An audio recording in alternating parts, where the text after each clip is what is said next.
The brass bell above the door of the Redemption Bank and Trust gave a single tinny jangle, a sound swallowed whole by the oppressive afternoon heat. Holt Morgan paused just inside, letting his eyes adjust to the dim interior.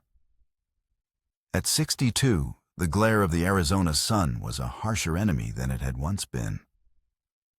He took off his sweat-stained hat, running a hand through a shock of iron-gray hair. The bank was quiet, smelling of oiled wood, stale cigar smoke, and the faint metallic scent of money.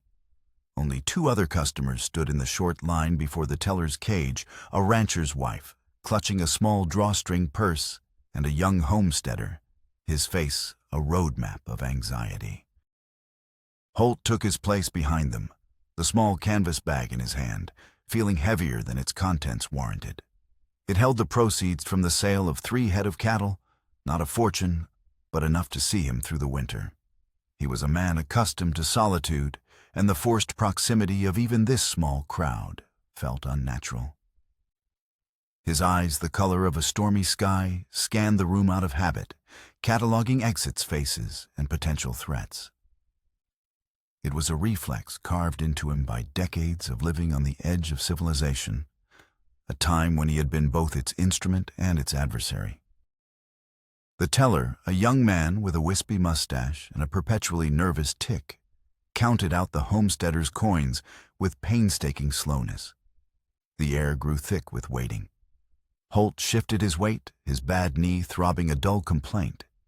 He was thinking of the cool water in his well, of the quiet company of his horse Rusty, of the simple peace of his isolated ranch. He was a ghost in this town, a relic of a bloodier time, and he felt the weight of it in the sideways glances he received. That was when the world exploded. The bank's double doors burst inward with a splintering crash that made the floorboards shudder. 3 men stormed in their faces, obscured by dusty bandanas, their hands filled with rifles and revolvers. A 4th man, taller than the rest, followed them in. He moved with an unnerving calm, a predator entering a pen of startled sheep. He wore a long gray duster, and a sheriff's badge was pinned crookedly to his chest, a grotesque parody of the law. "Nobody move a muscle and nobody gets hurt," one of the masked men bellowed, his voice cracking with a mixture of adrenaline and fear. Instinct, cold and immediate, took over. While the others froze in terror, Holt melted backward into the deep shadows of a corner behind a potted fern that had long since surrendered to the dry air. He became part of the background, his body sinking into a stillness that had kept him alive on countless battlefields and scouting missions. He was an old man, and his fighting days were long past. His only goal was to survive, to remain unseen. The robbery was brutally efficient. The outlaws herded the customers and staff against the far wall. The young teller fumbled with the lock on the safe, his hands trembling so violently he could barely hold the key. The tall leader stepped forward, not with a threat, but with a quiet word that was somehow more terrifying. Holt couldn't hear what he said, but the teller's spine went rigid and the safe door swung open moments later. As his men stuffed canvas bags with cash and coin, the leader stood watch, his eyes scanning the room. For a heart-stopping second, his gaze passed over Holt's corner, and Holt felt a familiar chill, the feeling of being sized up by a fellow killer. But the shadows held, and the man's attention moved on. It was then, as the man turned, that the afternoon sun, lancing through the shattered doorway, caught the details of his face above the bandana. A sharp, aristocratic nose, a scar that cut through his left eyebrow, and eyes of a pale, unforgiving blue. Holt's breath caught in his throat. Vernon Hargrove. 15 years had passed, but time had not erased the memory of that face. It was the face that haunted his nightmares and the architect of the massacre at Whispering Creek, the commander who had shot him in the back and left him for dead. A cold fire banked for more than a decade roared to life in Holt's chest. The outlaws were backing toward the door, their job done. Hargrove was the last to leave. as he stepped over the threshold. His hand brushed against the pocket of his duster. Something small and silver dislodged, falling to the floor with a soft clatter. It skittered across the polished wood, spinning like a spent coin before coming to rest, not 3 feet from where Holt was hidden. It was a locket. A small silver oval-shaped locket intricately engraved with the image of a single desert rose. The world seemed to recede, the shouts of the bank manager and the sobbing of the rancher's wife fading into a dull roar. Holt's gaze was fixed on that small piece of silver. He knew its every curve, the satisfying weight of it in his palm, the tiny, almost invisible scratch near the clasp where it had once been dropped. It was Margaret's, his wife's, the last gift he had ever given her. The room remained in chaos as the robbers galloped away, but Holt moved as if in a dream. He stepped out of the shadows, his movements stiff, his face a mask of disbelief. He bent down his old joints, groaning in protest, and picked up the locket. The metal was cool against his skin. His thumb found the clasp, and with a faint click, it opened. Inside were 2 miniature portraits, faded with time. On one side, a younger Holt Morgan, his face unlined, a rare smile on his lips. On the other, his wife Margaret, her eyes full of a light that Holt had thought he'd forgotten. And tucked behind her image was a tiny folded lock of hair, fine and blonde as corn silk, Hannah's, his daughter's. The personal quest for justice that had simmered within him for 15 years had just become an inferno. This was no longer about a massacre or betrayal between soldiers. It was about memory. It was about sacrilege. Vernon Hargrove had stolen more than money today. He had stolen a piece of Holt's soul. Clenching the locket in his fist, Holt Morgan walked out of the bank and into the blinding sun, a man reborn in the fires of an old and terrible grief. The ride back to the ranch was a blur of motion and memory.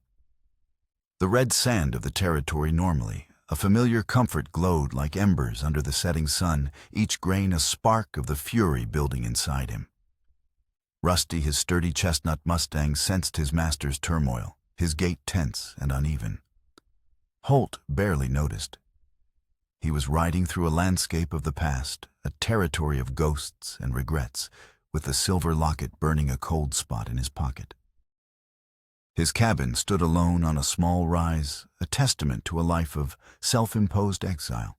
It was a simple structure of weathered wood, silvered by years of desert sun, its edges softened by the stubborn persistence of a single gnarled oak tree. This place was his penance and his sanctuary, the ground where he had tried to bury his past. But the past had a way of refusing its grave. Inside the cabin was sparse and clean. A bed, a table, a stone fireplace, a small desk in the corner. It was the home of a man who owned little and wanted less. He lit an oil lamp, the golden light pushing back the encroaching shadows, but it could not touch the darkness that had taken root in his mind. He sank into a chair at the table and placed the locket before him. In the flickering lamplight, the engraved rose seemed to bloom. He remembered the day he had given it to her. They were newly married, living in a small house on the edge of a fort where he was stationed as a scout. He had saved for months to buy it from a traveling smith. Margaret's face when she opened the small box was a memory he had polished until it shone in the darkest corners of his mind. "It's beautiful, Holt," she had whispered, her fingers tracing the desert rose. "But you are my beautiful thing, the only one I'll ever need." She had never taken it off. It was on her when she died, her hand clutching it, even as the influenza stole her last breath. He had buried her with it, a final token of a love that had been the one true compass of his life. How had Hargrove gotten it? The question was a physical pain, a violation that twisted his insides. The locket in his hand felt less like a piece of jewelry, and more like a key unlocking a door to a part of his life he had sealed shut. He saw Hargrove not as the monster he had become, but as the man he had once been. Captain Vernon Hargrove. Young, ambitious, from a wealthy Virginia family, a brilliant tactician, and a charismatic leader. They had been more than commander and scout. They had been friends as much as two such different men could be. They had shared campfire stories and the unspoken bond of soldiers who relied on each other for survival. Holt closed his eyes, and the memory came unbidden and sharp as a shard of glass. A different time, years before, Whispering Creek, a scouting mission deep in Apache territory. They were tracking a band of Chiricahua raiders. Hargrove was in command, Holt his lead scout. They had the raiders cornered in a box canyon. Hargrove, eager for a decisive victory, wanted to attack at dawn. Holt had argued against it. He had seen signs, a displaced rock, a broken twig that suggested a hidden escape trail. He urged caution, a slower approach. Your caution is bordering on cowardice. Morgan Hargrove had snapped, his pride stung. We have them. We strike now. Reluctantly, Holt had agreed to lead the charge. It was a tactical error born of Hargrove's arrogance and Holt's own failure to press his concerns with more force. The raiders had not been cornered. Holt's instincts had been right. There was another trail. The Apache had doubled back during the night, not to escape but to attack the Army supply train, which was lightly guarded miles behind them. It was a disaster. The train was overrun. Among the few civilian casualties were a quartermaster's family who had been traveling with the convoy for safety. Hargrove's wife and 6-year-old son. Holt had been the one to find their bodies. The image was seared into his memory, Hargrove kneeling in the dust, a silent, broken man clutching his son's small hand. In that moment, something in Vernon Hargrove had died, and something terrible had been born in its place. He had looked up at Holt, his pale blue eyes, no longer holding friendship, but an abyss of cold, bottomless hatred. This is your fault. He had whispered, his voice devoid of emotion. Your mistake. Your failure. From that day on, their friendship was ash. Hargrove's grief curdled into a venomous obsession with revenge, not just against the Apache, but against Holt and the man he blamed for his loss. He had never forgiven him, and Holt, drowning in his own guilt, had never forgiven himself. The weight of that failure had been the first stone in the foundation of the tragedy that would later become Whispering Creek. He opened his eyes, the cabin's familiar shadows offering no comfort. He now understood. The massacre, the theft of the locket, it was all connected. It was a long, patient, and deeply personal vendetta. Hargrove wasn't just a greedy outlaw. He was a ghost from Holt's past, a specter of his own. Making return to collect a debt Holt thought had been paid in blood and solitude. The night deepened, silent and vast. Holt sat at the table, the locket in his hand, a cold piece of silver that held the warmth of his past and the fire of his future. He didn't sleep. He couldn't. He was a man wrestling with his own ghosts, and dawn was still a long way off. The first hint of dawn painted the eastern sky in shades of bruised purple and soft gray. Holt pushed himself up from the table, his body stiff from the long vigil. The locket lay where he had left it, a silent accusation in the center of the worn wood. He had spent the night walking the lonely corridors of his memory, each step leading him back to the same inescapable conclusion. This was not over. It would never be over until he faced Hargrove. He moved about the cabin with grim purpose, his actions spare and efficient. He stoked the embers in the fireplace, putting a pot of coffee on to boil. The familiar ritual was a small anchor in a sea of turmoil. As the bitter aroma filled the small room, he went to the gun rack by the door. He took down his Winchester rifle, its stock worn smooth by his hands, and began to clean it with methodical care. Each click of the mechanism was a punctuation mark in his thoughts. He wasn't the man he had been 15 years ago. Age had stiffened his joints and silvered his hair. The lightning-fast reflexes of the Army's top scout had slowed. But the knowledge was still there, etched into his mind and muscle. The desert was his ally. He knew its secrets, its rhythms, its cruelties, and its mercies. Hargrove might have men and guns, but Holt had the land itself on his side. He walked out onto the porch, a steaming mug of coffee in his hand, and looked out over his domain. The land was harsh, unforgiving, yet possessed of a stark, profound beauty. It had been his refuge, the place where he had tried to outrun his guilt. He saw now that he had not been running from his past, but merely waiting for it to catch up. Rusty nickered from the corral, his warm breath pluming in the cool morning air. Holt walked over, resting his forearms on the top rail. He spoke to the horse, his voice a low rumble, the first words he had uttered since leaving the bank. "He has no right, old boy." He reached over to scratch the horse's neck. No right to her memory. The words hung in the air, a simple statement of profound conviction. This was no longer about justice for the dead of Whispering Creek. That was a debt too large for one man to pay. This was about reclamation. Hargrove had defiled the most sacred thing Holt had left. He had turned a symbol of love into a trophy of his twisted revenge. His resolve hardened into something as solid and unyielding as the rock formations that dotted the landscape. He would get the locket back. He would hunt Vernon Hargrove to the ends of the earth if he had to. He would look him in the eye and make him answer not for the soldier he had betrayed, but for the woman whose memory he had desecrated. He finished his coffee, the last dregs, as bitter as his thoughts, and went to saddle Rusty. He packed light a bedroll, a canteen dried beef, and ammunition. He strapped the Winchester to his saddle and settled his Colt revolver on his hip. As a final act, he went back inside the cabin and took the framed photograph of Margaret and Hannah from his bedside table.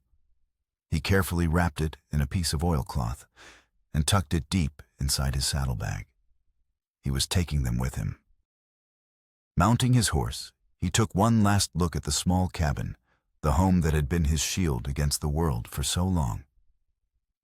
He was leaving it behind, perhaps for good. He was riding back into the world he had forsaken, a world of violence and consequence. He was no longer Holt Morgan, the solitary rancher. He was Holt Morgan, the scout, the hunter. A ghost riding out of the past, seeking not just vengeance, but redemption. He turned Rusty south toward the last known direction of Hargrove's gang.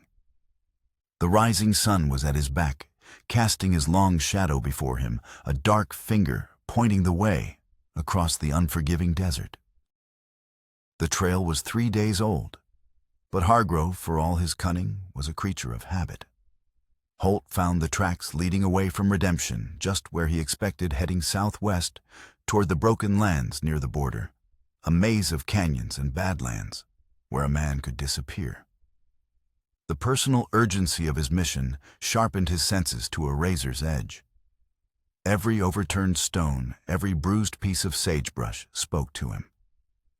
The locket felt like a lodestone in his pocket, pulling him forward, a constant, tangible reminder of what was at stake. By the second day, he had closed the distance. He was pushing himself and Rusty, hard fueled by black coffee and a cold, burning rage. The landscape grew harsher, the sun a hammer beating down on the cracked earth. He was in his element here, a silent predator moving through a world that would kill a lesser man. He found their abandoned campsite from the night before. The ashes were still warm. He was close. So close. The thought of confronting Hargrove, of snatching that locket from his grasp, was a fever in his blood. It was late in the afternoon of the third day, in a stretch of desert known as the Devil's Anvil, that he saw it. A dark shape sprawled on the sand, a smudge of color that didn't belong in the monochrome palette of rock and dust. His first thought was that it was a dead calf. But as he drew closer, the shape resolved into a human form. A woman. Lying face down, her traditional Apache dress torn and stained, her long black hair matted with blood and dirt. Angry purple welts crisscrossed her back and shoulders, the unmistakable marks of a whip. Leather thongs bound her wrists. Holt reined in Rusty, a curse biting at his lips. His gaze flicked from the woman to the trail ahead. It was fresh, no more than a few hours old. Hargrove's gang had done this and moved on. The scent of his quarry was thick in the air. Every instinct screamed at him to keep going, to not let Hargrove slip away now that he was so near. To stop would be to lose the trail, perhaps for good. He looked back at the woman. To stop felt like a betrayal of Margaret. It felt like letting Hargrove win again, distracting him from his sacred purpose. The locket in his pocket seemed to grow heavy, a weight of obligation. He has her memory. A voice in his head whispered, "Don't let him get away." But then another memory surfaced, softer, but just as powerful. Margaret, her face earnest as she packed a basket of food for a homesteader family whose crops had failed. "There's always time to help Holt," she had said, looking at him with those clear, honest eyes. "A person's decency is measured by what they do when it's inconvenient." He sat motionless in his saddle, torn. The unforgiving desert stretched before him, offering a choice as stark as its landscape. He could pursue his own personal vengeance, a righteous and consuming fire. Or he could honor the memory of the woman he loved by living up to the values she cherished. The two imperatives warred within him, a silent, brutal conflict. "Damn it all to hell," he growled, the words ripped from his throat. He swung down from his horse, his joints protesting the sudden movement.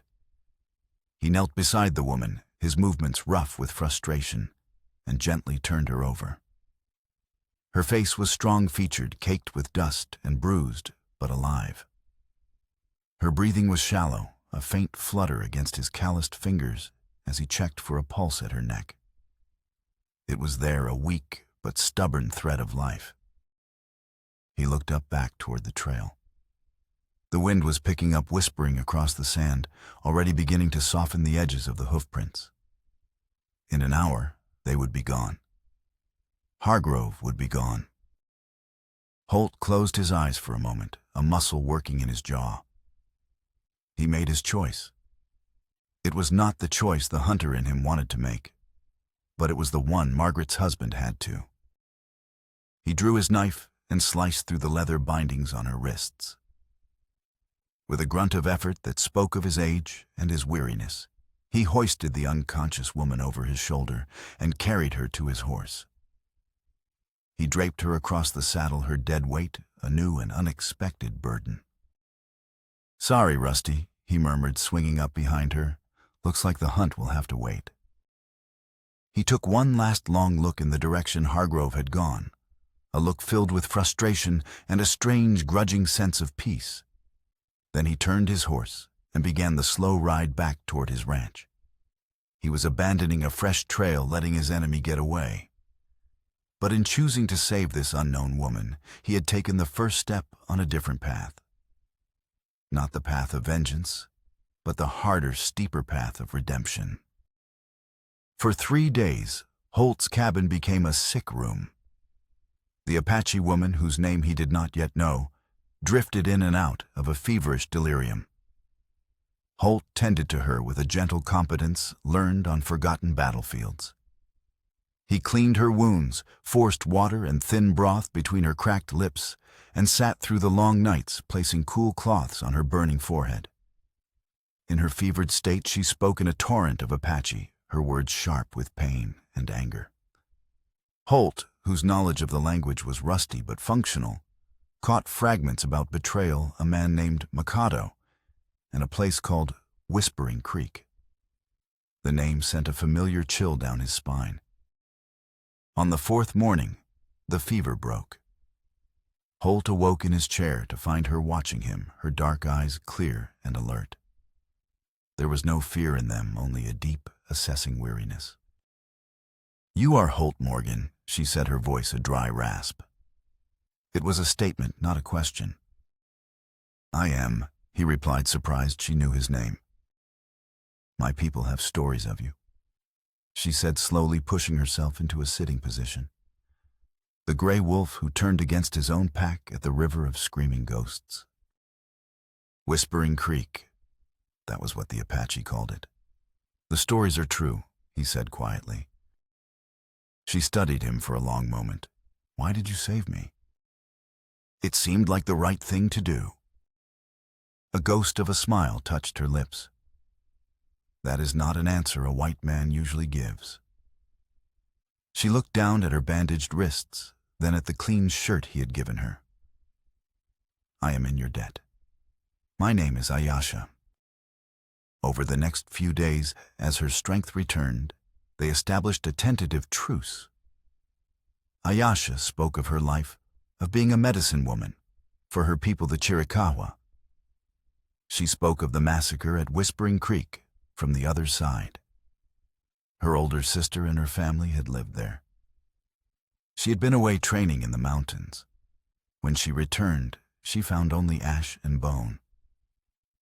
Holt listened, the weight of his own guilt pressing down on him with every word she spoke.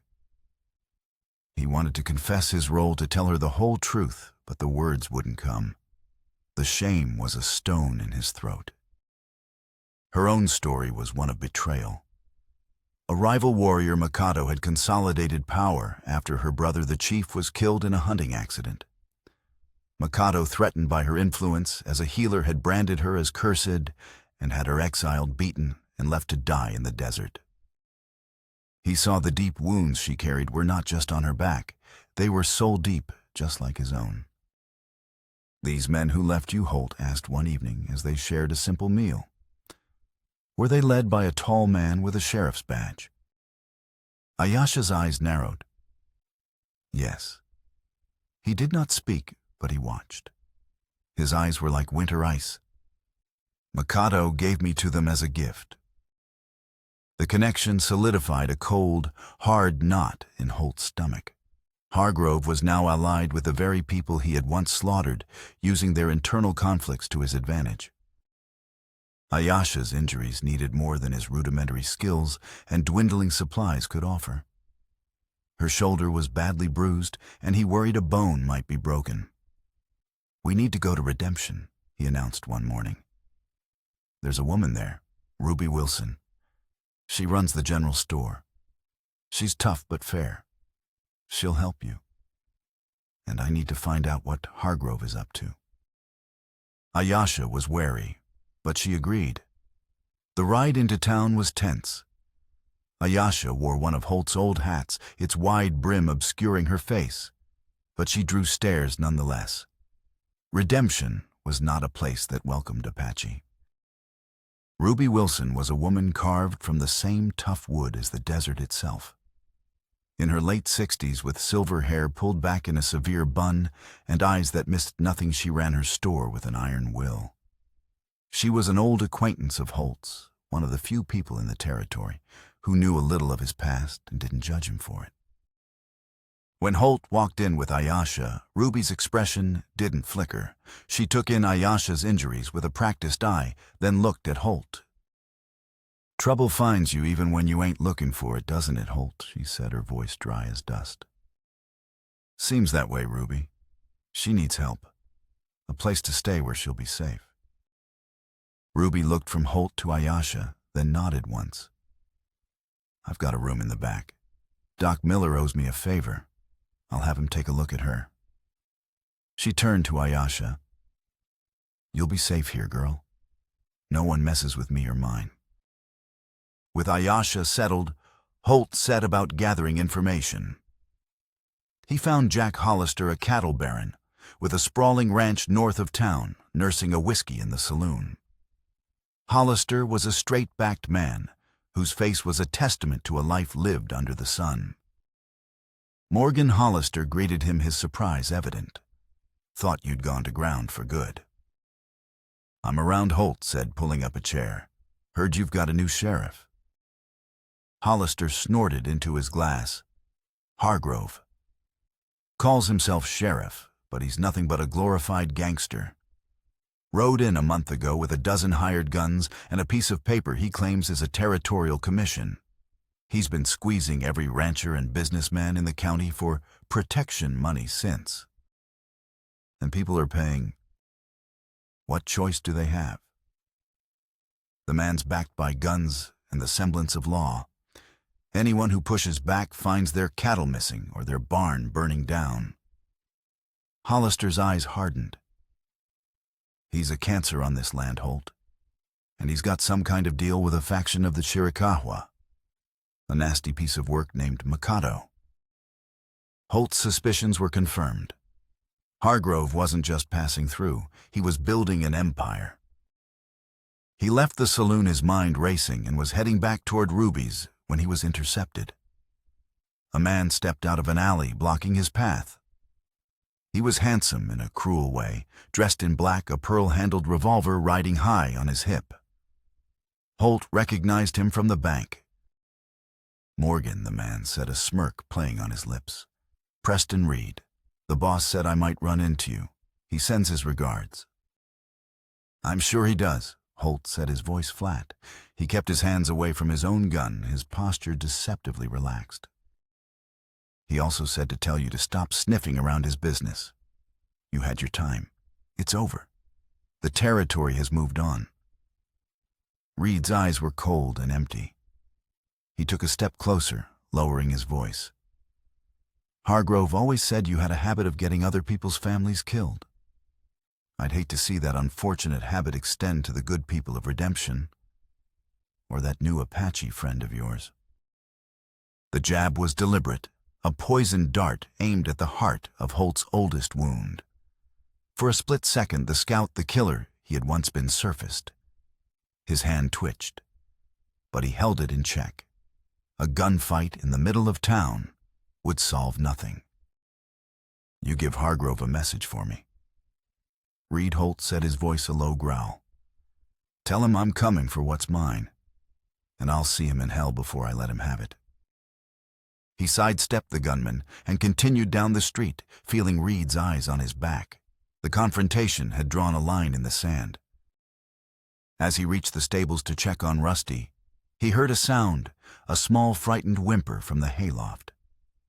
Cautiously, he climbed the ladder. Huddled in the corner was a boy, no more than 13, his face gaunt with hunger. He was clearly of mixed blood, with his mother's Apache features and his father's lighter hair. He wore the tattered remnants of a uniform. "It's all right, son," Holt said gently. "I'm not going to hurt you." The boy flinched, but didn't run. His dark eyes were filled with a terror that looked far too old for his face. "Are you—" "With them," the boy whispered. "The men with the star badges." "No, I'm against them." Relief washed over the boy's face. "My name is Charlie," he said. "I ran away. From the school." Holt knew the place, a government-run Indian school notorious for its brutal methods of civilizing native children. "I saw them," Charlie said, his voice gaining strength. "The men you're looking for. Hargrove's men. I was hiding in the hills. They rode past me. They were heading for Needle Canyon. They said they were going to find the Valley of Souls." The name resonated with something Ayasha had said in her delirium. A sacred place. "Thank you, Charlie," Holt said, his mind putting the pieces together. Hargrove wasn't just building an empire. He was hunting for something specific. Something valuable enough to kill for. He helped the boy down from the loft, giving him the last of his jerky. "You stick close. We'll figure out what to do with you." He returned to Ruby's store, the threads of the mystery starting to weave themselves into a coherent pattern. He found Ayasha sitting in a rocking chair in the back room, her shoulder bandaged. She looked up as he entered, her gaze sharp and questioning. "I know where he's going," Holt said, dispensing with pleasantries. "Needle Canyon. He's looking for a place called the Valley of Souls." Ayasha went very still. "That is a sacred place," she whispered. "A burial ground, where the history of our tribe is kept, where our greatest treasures are hidden." Her eyes met his, and he could see the deep-seated fear in them. No outsider is supposed to know of its existence. She paused, her gaze turning inward. "You carry a great weight, Holt Morgan. I have felt it since I awoke in your cabin.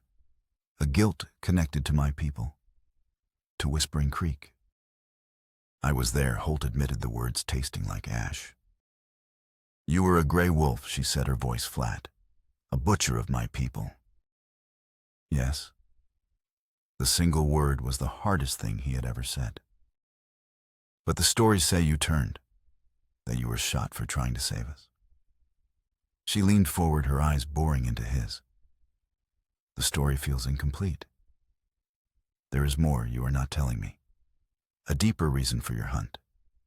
This is not just about justice. It is personal. For you and for Hargrove. I need to know why. I need..." The moment had come. The stone of shame in his throat had to be dislodged. He looked at this woman, a survivor of a tragedy he had helped set in motion, and knew he owed her the truth. All of it. He took a deep breath. "Hargrove and I, we were friends once." The air in Ruby's back room grew heavy as Holt Morgan began to speak. He didn't look at Ayasha, but at his own weathered hands, as if the story were written in their lines and scars. "Before I was a scout, I was a soldier, and Hargrove was my captain. We were young and the world seemed simpler. He was the most brilliant officer I ever knew, and he was my friend." Holt's voice was low, each word dredged up from a place of profound guilt. "We were on a campaign against a Chiricahua war party. I was his lead scout. I made a mistake. A bad read of the signs. I told him the hostiles were trapped. He trusted my judgment. He launched an attack based on my word." He paused, the memory still vivid, still painful. "I was wrong. The war party had laid a trap for us. They circled back and hit our supply train. It was a slaughter. Hargrove's wife and son were traveling with the convoy."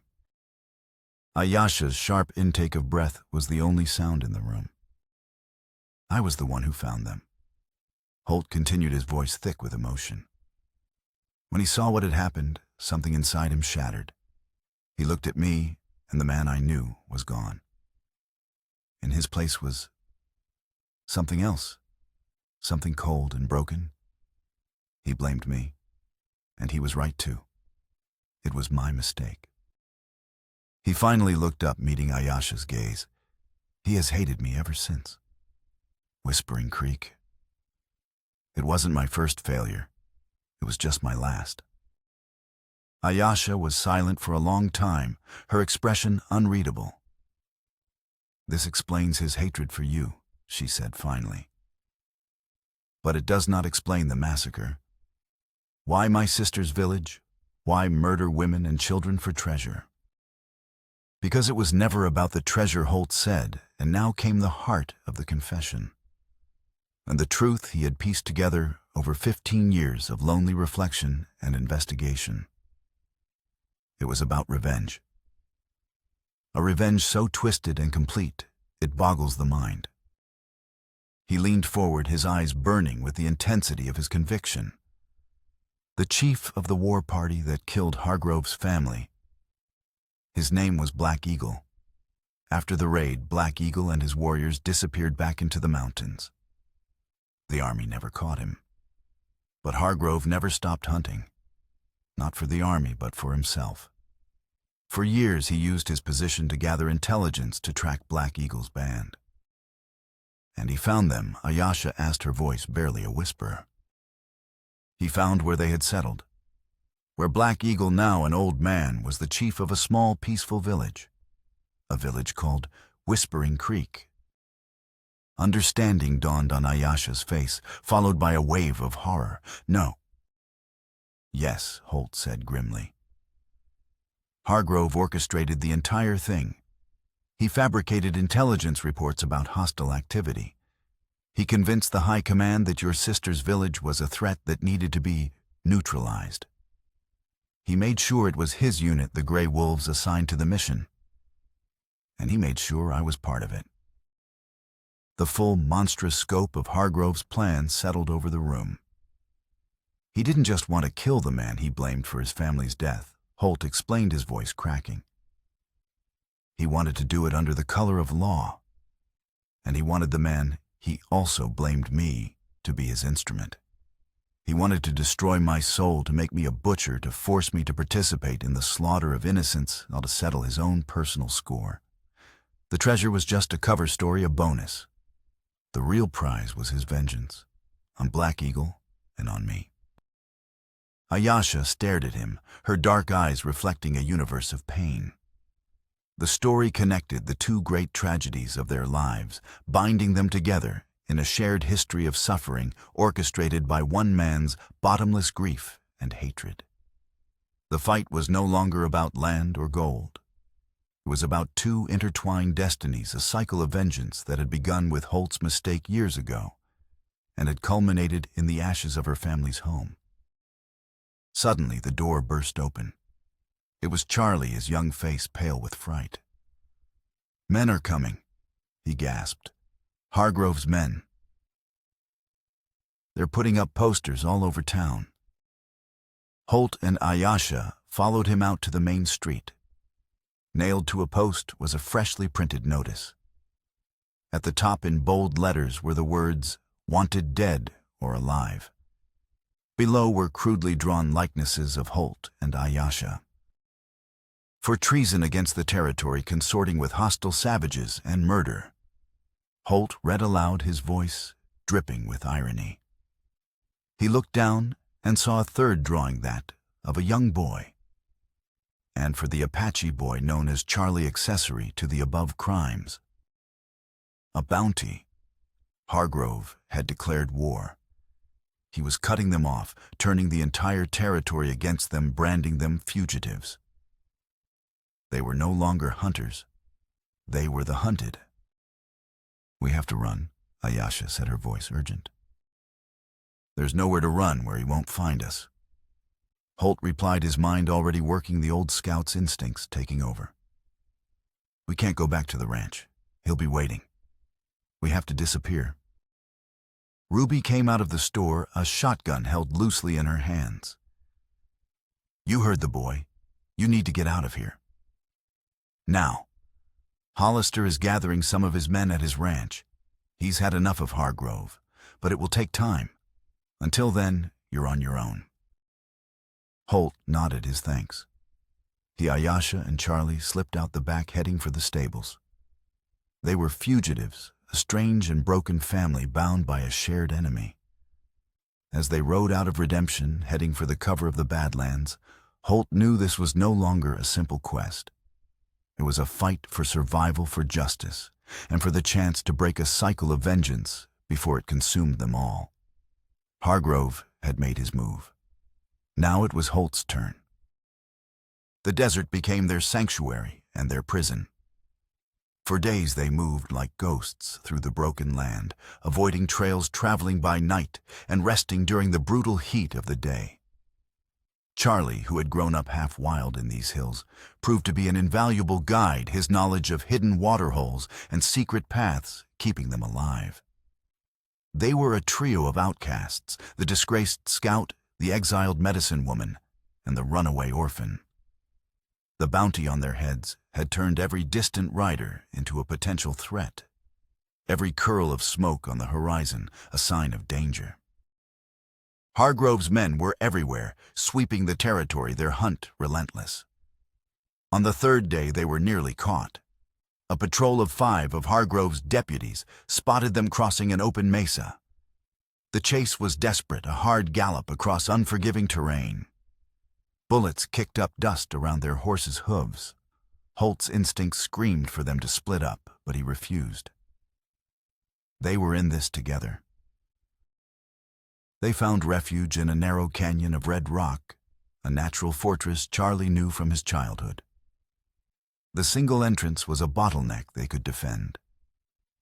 They dismounted, leading their horses deeper into the canyon, and prepared to make a stand. They were low on water, with only a handful of cartridges left between them. Hope was a commodity in even shorter supply. "They have us trapped," Ayasha stated, her face grim as she peered back toward the canyon entrance. "They have to come through that narrow pass to get to us." Holt countered, positioning himself behind a rock, his Winchester ready. "We can hold them off for a while." And then, Holt didn't have an answer. The first of Hargrove's men appeared at the entrance, testing their defenses. Holt's shot echoed in the canyon, and the man scrambled back. A tense standoff began. The posse didn't charge. They were content to wait to let the sun and thirst do their work. Hours passed. The heat was oppressive. Their canteens were nearly empty. Charlie, huddled between Holt and Ayasha, looked pale but resolute. Holt felt a pang of guilt for dragging the boy into this. Just as despair began to set in, they heard it. Not the sound of an attack from the front, but something else. Shouts of surprise from Hargrove's men. Gunfire, but not directed at them. A thunder of hoofbeats from the west. Holt risked a look. Cresting a nearby ridge was a body of riders charging down on the posse's flank. At their lead was Jack Hollister, his face set in a grim mask of determination. The ranchers of Redemption had finally decided to fight back. But that wasn't all. From the east, another group appearing as if from the earth itself.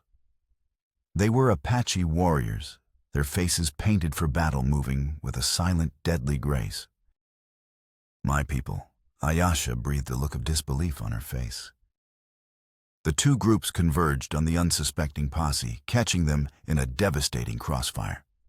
The fight was short and brutal. Hargrove's men, caught completely by surprise, broke and fled.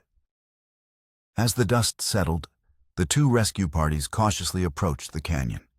Hollister rode forward, and from the Apache group, an older warrior with silver streaks in his hair dismounted and walked to meet him.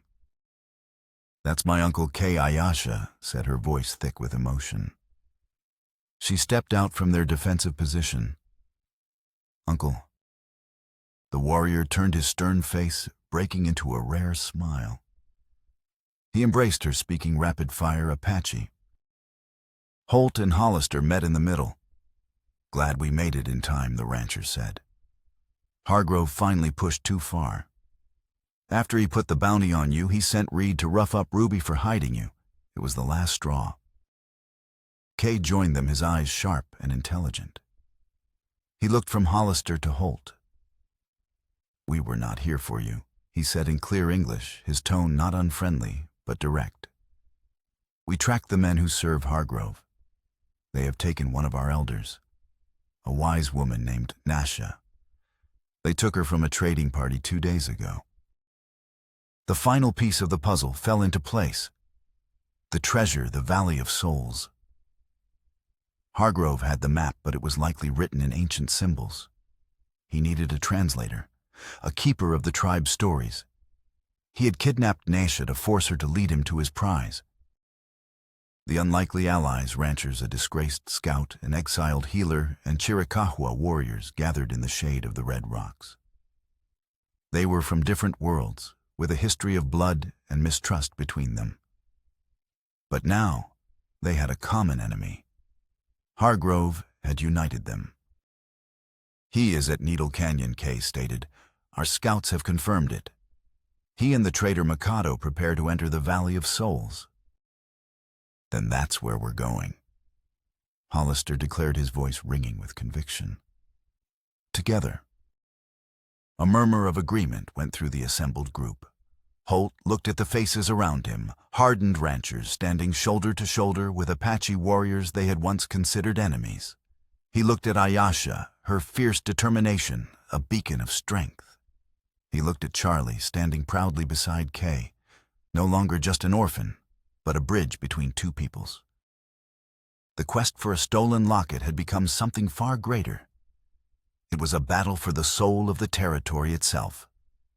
And as they rode out from the red rocks, a united force, under the setting sun, Holt Morgan felt for the first time in a long time that he was no longer fighting alone. The air at Needle Canyon tasted of dust and ozone. A colossal storm was building on the western horizon, a bruised purple wall of cloud that swallowed the sky. The wind howled through the stone spires, a mournful symphony that set a grim stage for the coming battle. Visibility was dropping the swirling sand, a curtain that both concealed and threatened. The storm was their ticking clock. It would either be their shroud or their salvation. The alliance of ranchers and warriors, guided by Kay's scouts, launched a coordinated assault on Hargrove's camp. The battle was a maelstrom of chaos, the crack of rifles and the cries of men lost in the rising shriek of the wind. Holt moved through the fray with a singular purpose, his eyes scanning for one man. He found him near the canyon's precipice, trying to make his escape. Holt cornered Hargrove in a small dead-end box canyon. The wind whipped at their clothes, tearing at their words. Hargrove was bleeding from a wound in his arm, but his eyes held the same cold fire, Holt remembered. "It always comes down to you and me, doesn't it?" Morgan Hargrove shouted over the gale. "It ends here," Vernon Holt replied, his Winchester leveled. "Give me the locket." Hargrove laughed, a harsh grating sound. "The locket? You think this is about a piece of silver?" He reached into his coat and tossed it onto the ground between them. It was never about the trinket. It was about the taking, about reminding you that I can touch anything you ever loved. As Holt's gaze flickered to the locket, Hargrove lunged not with a gun, but with a knife. Holt sidestepped, bringing the butt of his rifle around in a brutal arc that sent Hargrove stumbling back. They circled each other, two old wolves, in a final desperate fight. "You took everything from me." Holt Hargrove screamed, his face a mask of fury and pain. "My wife, my son. Your incompetence cost me my whole world." "It was a mistake, Vernon, a tragedy. It wasn't a betrayal," Holt yelled back, parrying another knife thrust. "A mistake," Hargrove's voice dropped, becoming a venomous whisper that cut through the wind. "Let me tell you about mistakes. Let me tell you about patience." He drove Holt back against the canyon wall, the tip of his knife at Holt's throat. 5 years ago, he hissed, his face inches from Holt's, when your wife and daughter were dying. That influenza that swept through the territory. I heard they were sick. I was less than a day's ride from your ranch. Holt froze, the blood turning to ice in his veins. I had a doctor with me. Hargrove continued twisting the metaphorical knife. A real doctor from back east, and a crate full of medicine. Quinine, laudanum, everything they needed. I was so close, Holt. I could have saved them. The world spun away from Holt. The wind, the fight, everything faded into a muted roar. But I didn't. Hargrove whispered, his eyes gleaming with a terrible, triumphant madness. I sat on a ridge and watched the lamp in your window burn for 3 straight nights. And then on the 4th night, it went out. That was my revenge. Not a quick bullet, but a slow, patient, perfect twisting of the knife. I let your world die just like you let mine. The revelation shattered something deep inside Holt Morgan. It wasn't a clean break, but a splintering of his very soul. The strength went out of his legs, and he slumped against the rock. The rifle slipped from his grasp. Vengeance, justice. The words meant nothing. All that was left was a hollow, echoing emptiness. Hargrove stepped back, savoring his victory. It was in that moment of triumph that Mikado made his move. The traitorous Apache appeared on the ridge above them, a rifle aimed not at Holt, but at Hargrove. "The map, Hargrove," Mikado shouted. "Give it to me, or you both die here." The standoff became a three-way battle. Hargrove, startled by the betrayal, fired up at Mikado. Mikado returned fire. The canyon became a deadly shooting gallery, with Holt caught in the middle, a ghost in his own life's final chapter. The sandstorm hit then, not as a gradual worsening, but as if a dam had broken in the sky. A wall of sand and fury descended, reducing visibility to near zero. The world became a whirlwind of stinging sand and confusion. Holt was on the ground, the weight of Hargrove's confession crushing him. He saw shapes moving in the brownout, heard shouts and gunshots that were quickly muffled by the storm. He felt a hand on his shoulder and looked up to see Ayesha, her face a mask of fierce determination. "Get up, Holt," she yelled. "It is not over, fight." Her voice, her presence, was an anchor. He looked past her and saw Charlie, the boy, bravely dragging a wounded rancher to cover. He saw Hollister and Kay fighting back-to-back against Mikado's men. This was bigger than his pain, bigger than Hargrove's revenge. He staggered to his feet. He was no longer fighting for vengeance. Vengeance was an empty cup. He was fighting for them, for Ayesha, for Charlie, for the flicker of hope they represented. He picked up his rifle, his movement slow but deliberate. Through the swirling sand, he saw Hargrove and Mikado grappling for a leather satchel, the map. Holt raised his rifle. He didn't aim for a kill. He aimed for the satchel. His shot tore through the leather strap, sending it tumbling into the chaos of the storm. With their prize lost, the fight between Hargrove and Mikado devolved into pure, primal hatred. It was Ayesha who ended it. She appeared out of the storm like a spirit of vengeance, her knife flashing. She didn't kill Mikado, but with a series of precise, debilitating cuts, she left him disarmed and crippled. At the same time, Jack Hollister brought the butt of his rifle down on Hargrove's head, knocking him unconscious. The fight was over. The climax was not a single clean gunshot, but a messy, desperate, and chaotic struggle for survival in the heart of a raging storm. The fury of the sandstorm peaked a roaring, blinding onslaught that scoured the canyon and forced all combatants victor and vanquished to huddle for shelter. The world was reduced to the howl of the wind and the sting of sand. Then, as gradually as it had arrived, the storm began to subside. The wind's shriek softened to a mournful sigh, and the thick brown air began to clear. In the eerie calm that followed, a somber tableau was revealed. Hargrove lay bound and unconscious, his face a mask of dried blood and bitter defeat. Mikado, subdued by Kay's warriors, was tied to a rock, his proud features twisted in pain and impotent rage. The battle was won, but the cost was high.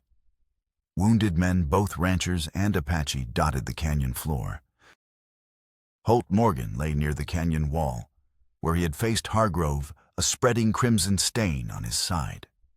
Hargrove's final psychological blow had wounded him more deeply than any bullet, and his body was finally surrendering. Consciousness was a flickering candle flame, and threatening to extinguish with every ragged breath. Through the haze of pain, he saw them working together. Jack Hollister, his arm in a makeshift sling, helping an Apache warrior bind a wound. Charlie, his small face streaked with dirt, carrying a canteen of water from one wounded man to the next, making no distinction between white and Apache. They were no longer two separate groups. They were simply survivors tending to their own. Ayasha knelt beside him, her face etched with concern. She tore open his shirt, her skilled hands assessing the wound. "The bullet is still in you," she said, her voice calm and steady despite the chaos around them. "It must come out." She worked with a quiet efficiency using skills from two worlds. She cleaned the wound with whiskey from a rancher's flask, then applied a poultice of crushed herbs from her medicine pouch to numb the pain. With a sterilized knife, the same one that had disabled Mikado, she probed for the bullet. Holt gritted his teeth, his knuckles white as he gripped a stone. The pain was immense, but it was Ayasha's voice, a low, steady murmur, that kept him anchored to the world. As the storm-washed sun broke through the clouds, she extracted the lead slug. She stitched the wound closed with a needle and thread from her kit, her movements precise and sure. She saved his life there in the quiet aftermath of the storm, cementing a bond that had been forged in shared trauma and a common cause. As he drifted into a healing sleep, the last thing he saw was her face, a symbol of a future he never thought he would have. 1 year later. The desert bloomed. The spring rains had been generous, and the land around Holt's rebuilt ranch was vibrant with the colors of Indian paintbrush and desert marigold. A new barn stood where the old one had been, and the corral fence was straight and strong. The ranch was no longer a hermitage, but a home. The territory had found a fragile peace. Vernon Hargrove, his crimes exposed in a sensational trial that laid bare the truth of Whispering Creek, was serving a life sentence in a federal prison. His empire of fear had crumbled to dust. Mikado, exiled by the Chiricahua Council, had vanished into the wastelands, a man without a people, a fate worse than death. At the ranch, a new kind of family had taken root.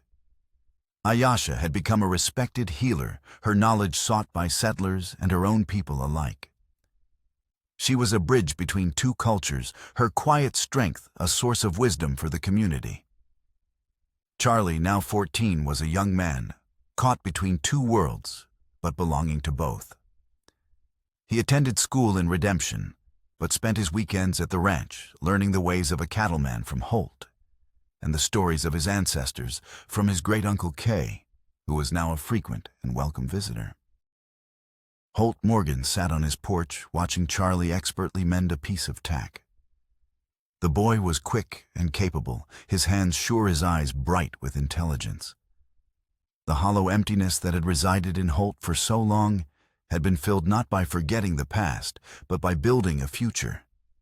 The ghosts of Margaret and Hannah were still with him, but they were no longer specters of guilt. They were gentle memories, sources of a quiet, abiding love.